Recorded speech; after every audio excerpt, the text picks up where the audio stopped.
რაზე დიდია? მახვილი თუ კალამი? ნუ თუ სამხედრო ძალა და ომის გამარჯვებები ატალიბებს მსოფლიოს. ან იქნებ სიტყვებისა და იდეების ძალა უფრო ძლიერია, უფრო გავლენიანი, უფრო მარადიული. ჯაბოტინსკისთვის ეს უბრალოდ დიქოტომიური საკითხი არ იყო. საკითხი, რომელიც მხოლოდ უკიდურესად საპირისპირო მხარეებს ხედავს. ეს არ არის შავ-თეთრი. ეს არის კომბინაცია. ჯაბოტინსკი ბუნებრივად ცვლიდა კალამს მახვილით და მახვილს კალმით. მახვილი იცავს ხალხს და მის ღირებულებებს, ხოლო კალამი ეროვნული არსებობისთვის მნიშვნელობასა და მემკვიდრეობას ანიჭებს. საიდან ვიცი ეს? იმიტომ რომ ამ დღეებში ჯაბოტინსკის მნიშვნელოვანი წიგნის, შიმშონის დასრულებიდან 100 წელი გავიდა. შიმშონი. არ ვიცი, იცით თუ არა ეს, მაგრამ ჯაბოტინსკის ამ წიგნის მიხედვით ჰოლივუდური ფილმი გადაიღეს. და სამსონი, ბიბლიური ბიბლიის დროის ერთ-ერთი უდიდესი მსაჯული, იბრძოდა ისრაელის მტრებთან, მათ შორის ღაზაშიც. სამსონი, რომელიც ხელში ლომის ბოკვერს ატარებდა, ის თვითონაც ისეთივე ძლიერი იყო, როგორც ლომი. იგივე გზით, ჩვენ გადამწყვეტად ვიმოქმედეთ გასულ წელს ოპერაციებში, რომლებიც გამოირჩეოდა სიმამაცითა და ლომის ღრიალით, სადაც შევძელით მძიმე დარტყმა მიგვეყენა ირანში ტერორის რეჟიმისთვის და მისი ემისრებისთვის. ჟაბოტინსკის სამსონი თავის მემკვიდრეებს უტოვებს რკინის ძალის შეკრებისა და გამტკიცების მცნებას. ჩვენც მტკიცედ ვართ განწყობილი რკინის შეკრებისკენ, ჩვენი სახელმწიფოს დაცვისთვის აუცილებელი იარაღის მოგროვებისკენ და მივყვებით საიარაღო დამოუკიდებლობის გზას. მადლიერებასთან ერთად ჩვენი მოკავშირეების, ამერიკელების მიმართ, რომლებიც შეიარაღებაში გვეხმარებიან, ისრაელს სჭირდება იარაღის დამოუკიდებელი წარმოების სისტემა. მინდა კიდევ ერთი რამ განმარტო. არ არსებობს სრულყოფილი შესაბამისობა ბიბლიურ სამსონსა და ჟაბოტინსკის სამსონს შორის, თუკი მას საავტორო უფლება ექნებოდა. მაგრამ მიუხედავად განსხვავებებისა ამ ორ ფიგურას შორის, სიმამაცეა ის გზავნილი, რაც მათ აერთიანებს. ჟაბოტინსკიმ დიდი იმედები დაამყარა ებრაელ ახალგაზრდობაზე, რომ ისინი შექმნიდნენ ებრაულ არმიას და მსხვერპლის ფასად დაიცავდნენ ისრაელის მიწას. ჯერა, ეხლა შეგვიძლია ვთქვათ, რომ დამოუკიდებლობის ომიდან 3 წლის შემდეგ ეს იმედები ყოველგვარ მოლოდინს აღემატება და სრულდება. ისრაელის წინაომების გაგრძელებით დამოუკიდებლობის ომმა გამოავლინა ჩვენი ახალგაზრდა თაობის განსაკუთრებული ძალა. ჩვენ მთავრობის წევრები ვიღებთ გააზრებულ და მამაც გადაწყვეტილებებს, რათა ნაბიჯ-ნაბიჯ ვიმოქმედოთ მათ წინააღმდეგ, ვინც ჩვენს განადგურებას ცდილობს. ამავე დროს ჩვენი მამაცი მებრძოლები, ჯარისკაცები და მეთაურები ნაბიჯ-ნაბიჯ მოქმედებდნენ უდიდესი სიმამაცით ხმელეთზე, ჰაერში და ზღვაზე. გააზრებული და მამაცი, რომლებიც ცდილობენ ირანული ბოროტების ღერძის განადგურებას. ირანული ღერძი, რომელმაც სცადა მუდმივი და საშიში ტერორის რგოლით მოგვექცია ალყაში. ღერძი. და აი ეს არის ციკლის დახურვა, რომელიც ბიბლიის ბოლო დღეების გულს ჭრის, ჯაბოტინსკიდან დღევანდელი გმირებამდე. ახალი სიმღერა შემეშონიმი ავტორმა ძურ ერლიხმა მიუძღვნა ავრახამ აზულაის ნათელ ხსოვნას საინჟინრო კორპუსიდან და მის ამხანაგებს ექსკავატორების მეთაურებს. ავრახამი, რომელიც გზას ხსნიდა ღაზას სექტორში, 1 წლის წინ ბრძოლაში დაეცა. ასე ამბობს სიმღერა ახალ შემეშონიმებზე. და ნახეთ რა ძალა აქვთ მათ. და რა ძლიერი მკლავი აქვთ ბოროტების დასამარცხებლად. უზარმაზარი და დიდებული, როგორც ვულკანი. მათი კუნთები პირველები არიან, ვინც ცეცხლს ეხება. ქალბატონებო და ბატონებო, ჟაბოტინსკი ეწინააღმდეგებოდა ტენდენციას, რომელიც ჩვენს დროში გარკვეულ წრეებში არსებობს. იმ სოფლ მხედველობებს ახვე, რომლებიც გარკვეულ მომენტში მოდაშია. ტერიტორიალიზმის იდეოლოგიები, კოსმოპოლიტიზმი, მარქსიზმი, სოციალური კომუნიზმი, ასევე ლიბერტარული ანარქიზმი. მას ჰქონდა რწმენა, რომ თუ უკვე იღებ ხედვას, რომელიც მთავრდება იზმით, ეს ხედვა ყოველთვის უნდა ემსახურებოდეს ეროვნულ იდეას. ამგვარად ჟაბოტინსკი ასოცირდება რევიზიონიზმთან, სიონისტური მოძრაობის მოქმედების ფორმების შეცვლასთან, ბრიტანეთის მანდატის მთავრობის ანტისიონისტური ხაზის პირობებში. ჩემი მამა კურთხეული ხსოვნის, სწავლობდა ებრაულ უნივერსიტეტში. და მან მიამბო, მომიყვა, რომ პირველად, როცა მან ნამდვილად ნახა ჟაბოტინსკი, ბორცვის წვერზე, იერუსალიმის ხედით, იქ, ბრიტანელი უმაღლესი კომისრის დიდებულ სასახლეში, კომისარი იყო შიგნით და ჟაბოტინსკი გარეთ დარჩა. ბრიტანელი ჯარისკაცების წინაშე მან მათ ავტორიტეტს დაუპირისპირდა მტკიცედ განაცხადა. მე თავისუფლად ვლაპარაკობ, თქვენ აქედან წახვალთ. თქვენ ყველა აქედან წახვალთ, რადგან ეს ჩვენი წმინდა მიწაა. და მამა ჩემი სრულიად აღფრთოვანებული და მოხიბლული დარჩა ამ ყველაფრით. მან თქვა, რომ დაინახა სიმამაცე, ეს უზარმაზარი სითამამე და მსხვერპლის გაღების სული. რადგან ესეც იყო ამის ნაწილი. თქვენ კარგად იცით, რას ნიშნავდა ეს იმ დროს, ხომ ასეა? და ეს იყო მისი პირველი დიდი შეხვედრა, რომელსაც რამდენიმე წლის შემდეგ კიდევ ერთი შეხვედრა მოჰყვა. როცა მამა ჩემი ლონდონში გაემგზავრა და ჟაბოტინსკის აუხსნა, რომ თუ მას სურდა თავისი ხედვის განხორციელება, უნდა შეეცვალა ადგილი. სიონიზმისადმი საერთაშორისო მხარდაჭერას ინგლისში კი არ გადაწყვეტენ, არამედ ამერიკაში. არც ადო ინგლისელების დარწმუნება, დაარწმუნე ამერიკელები, მუნე ამერიკელები, ისინი აიძულებენ ინგლისელებს. ზუსტად ეს თქვა მან. ჟაბოტინსკი მთელი თავისი დელეგაცია მოიხმოდა თქვა, ახალგაზრდა, არა ახალგაზრდა, მაშინ მამა ჩემი 29 წლის იყო, უთხრა მას, ის მართალია, ესენი. ისინი გაემგზავრნენ შეერთებულ შტატებში და იქ ცოტა ხნის შემდეგ ჟაბოტინსკი გარდაიცვალა და მამა ჩემი იყო იმათ შორის, ვინც მის კუბოს ატარებდა. მაგრამ მას ჰქონდა ხედვა, რომელმაც ყველა მოიცვა, ყველა ვინც მის გზას გაჰყვა, დათმობისა და ტოლერანტობის ნაცვლად, სიმტკიცე, ზეწოლის პოლიტიკა. ეს ნიშნავს, იყო მტკიცე ინტერესების მიმართ. ჩვენ ასევე ჩავატარეთ პროფესიული ღრმა გადახედვა ჩვენი უსაფრთხოების დოქტრინაში. 7 ოქტომბრის თავდასხმიდან და საშინელი მასაკრიდან 2 დღის შემდეგ მე დავპირდი, რომ ჩვენ შევცვლიდით ახლო აღმოსავლეთის სახეს და მართლაც ჩვენ შევცვალეთ თამაშის წესები ახლო აღმოსავლეთში.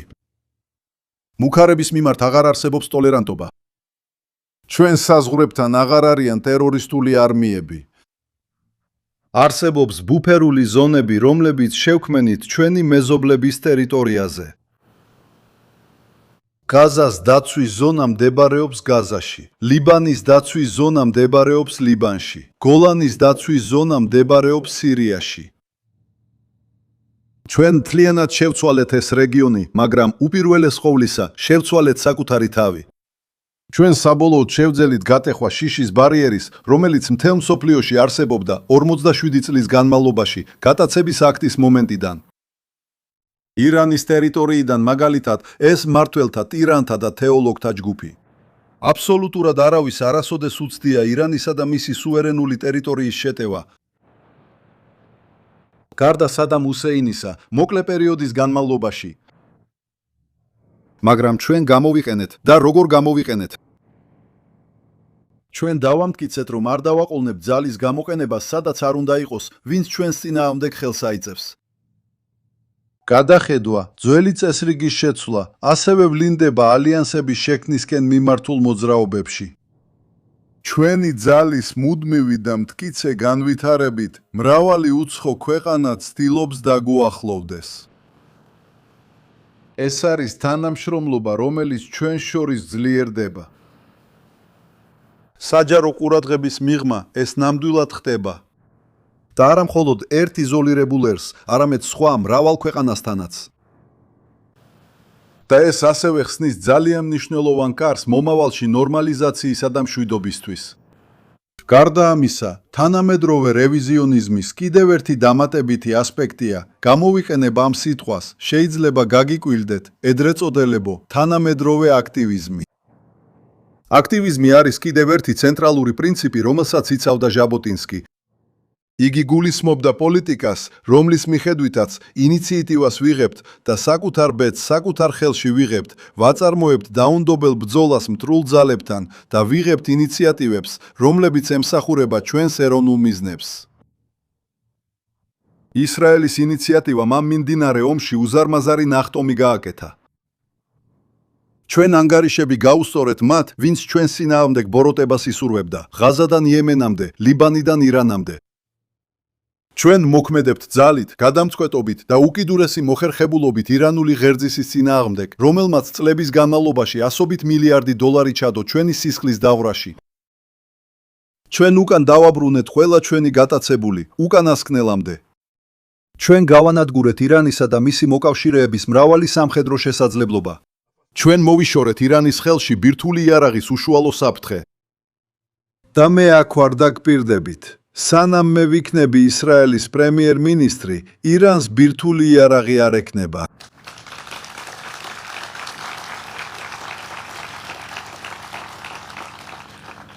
ჟაბოტინსკის აქტივისტური მიდგომის ერთ-ერთი საყრდენი სვეტი არის რკინის კედლის პრინციპი. მაგრამ დღევანდელი რკინის კედელი არ არის სტატიკური კედელი, ფიქსირებული თავდაცვის სისტემა ერთ ადგილზე. კედელი დინამიკურია. ის ასპარეზიდან ასპარეზზე გადადის ჩვენს პილოტებთან ერთად, ჩვენი სარაკეტო გემებისა და წყალქვეშა ნავების ეკიპაჟებთან ერთად, საგანგებო ძალებთან ერთად, რომლებიც ხმელეთზე მანევრირებენ. მაგრამ მას ასევე აქვს ასპექტები, რომლებიც მიწაზეა დაფესვიანებული და მე რა თქმა უნდა ვგულისხმობ იმ უსაფრთხოების ზონებს, რომლებსაც ვიცავთ და გავაგრძელებთ დაცვას, მანამ სანამ მეზობელი ქვეყნებიდან საფრთხე იარსებებს. და რკინის კედელი ასევე არის სიფხიზლისა და მტკიცენების კედელი. ჩვენ კვლავ ვაჩვენებთ სიფრთხილეს ნებისმიერი საფრთხის წინაშე. ვინც დაპირისპირებას ეძებს, დაპირისპირებას მიიღებს. და ვინც ბრძოლას ისურვებს, ბრძოლას მიიღებს. დიდი ბრძოლა იქნება. ვინც ჩვენს მტკიცენებას სათანადოდ ვერ შეაფასებს, ძალიან ძვირად გადაიხდის. ეს ირანის ტირან ლიდერებს ვეუბნები. ნუ დაგვაკნინებთ. თუ ჩვენზე თავდასხმას განახორციელებთ, ძალით გიპასუხებთ, მაგრამ ეს წარსულის გამეორება არ იქნება. ეს იქნება სრულიად განსხვავებული ტრანსლაცია, კიდევ უფრო ძლიერი.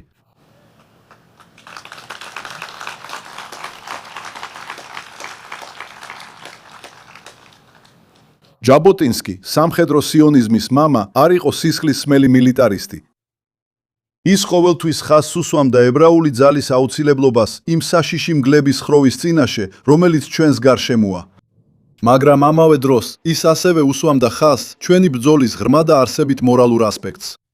დღეს ჩვენ მამაცურად ვიბრძვით ბარბაროსული ფანატიზმის წინააღმდეგ, რომელიც საფრთხეს უქმნის როგორც ჩვენ, ისე მთელ თავისუფალ სამყაროს. ეს ბრძოლა ჩვენი საკუთარი სიცოცხლისთვისა და ამავე დროს ფუნდამენტურად თავისუფლებისთვის, კულტურისა და ადამიანის პროგრესისთვის. ეს მიდგომა შეესაბამება ჟაბოტინსკის პოზიციას იმ პირების მიმართ, ვინც ძალადობას აღვივებდა ორივე მსოფლიო ომში. ჟაბოტინსკი ოსმალეთის იმპერიას, რომელიც პირველი მსოფლიო ომის ერთ-ერთი პასუხისმგებელი იყო, თვლიდა დამთრგუნველ რეჟიმად, რომელიც განწირული იყო მსოფლიოსგან გაქრობისთვის. მეორე მსოფლიო ომის დაწყებისთანავე ჟაბოტინსკიმ გააგრძელა თავისი მორალური ხაზის დაცვა. მან მხარი დაუჭირა ებრაული არმიის შექმნას, რომელიც მოკავშირეების გვერდით იბრძოლებდა ნაცისტური გერმანიის წინააღმდეგ ჩვენი ხალხის გადასარჩენად და ამავდროულად ცივილიზაციისა და დემოკრატიის გადასარჩენად.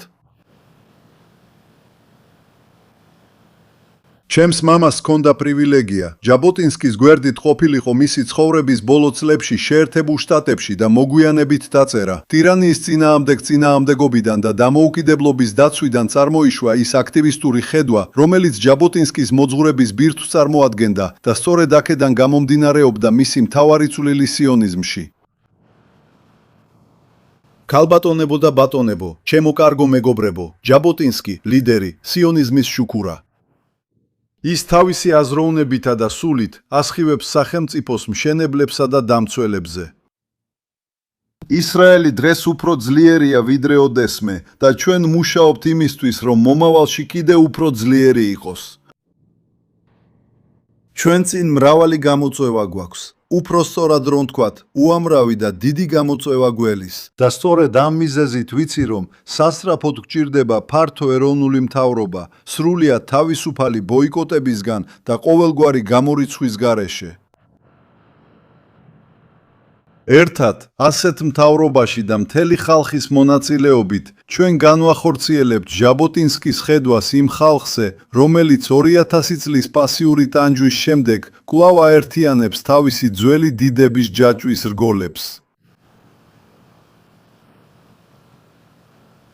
მე ჟაბოტინსკისთან ერთად გავიზარდე. მახსოვს არის ჟაბოტინსკი, როცა ბევრჯერ სტუმრობდა ჩვენ სახლს და მახსოვს ჟაბოტინსკის საყვარელი ოჯახი. ლუის.